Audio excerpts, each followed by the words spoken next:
This video is about SystemVerilog built-in data types, implicit net declaration. When a SystemVerilog tools encounter an undeclared identifier, different action can happen.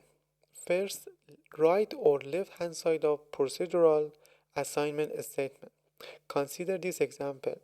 Here, the bar is undeclared and the tools, as we expect, true and error.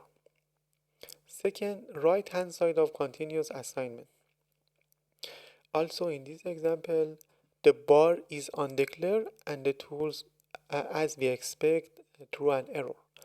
But in the left-hand side of continuous assignment statement, an implicit net declaration is inferred. Consider this example. Also, here the bar is undeclared, but the tools implicitly declare the bar as a 1-bit wire, which is not as we expect.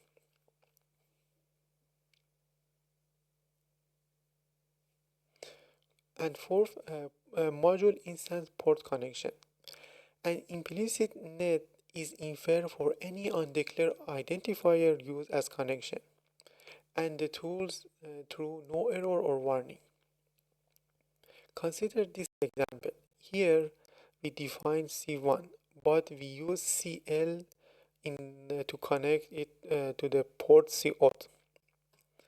It is a typo, but the compiler doesn't throw an error, and it considers CL as a 1-bit wire. Or another example, we don't declare S, we only declare S1. Also, the tool considers S as a 1-bit wire. This behavior is unexpected, and we usually like that the tools throw an error, so we can fix the bug. How we can avoid this situation? One way is use a .name port connection. So in this example, the signal A is connected to port A and the signal B is connected to port B.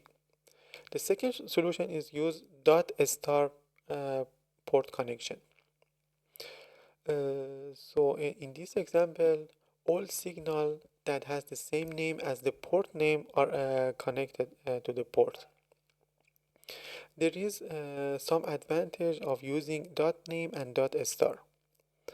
First, it reduces the risk of typo because the repetition of typing is reducing.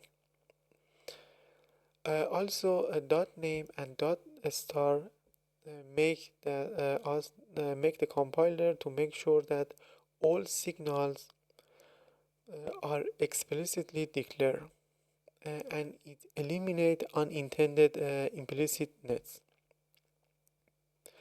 So if there is a mismatch between port names or size, signal names or size, the compiler threw an error. So we can easily catch the bug and fix it. Also, there is another solution. We can disable implicit net declaration by using the compiler directive default underline net type none.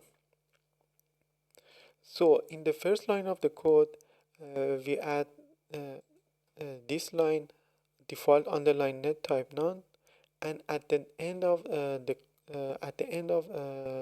code, we revert the net type to the default, which is wire. So we use default underline net type to wire.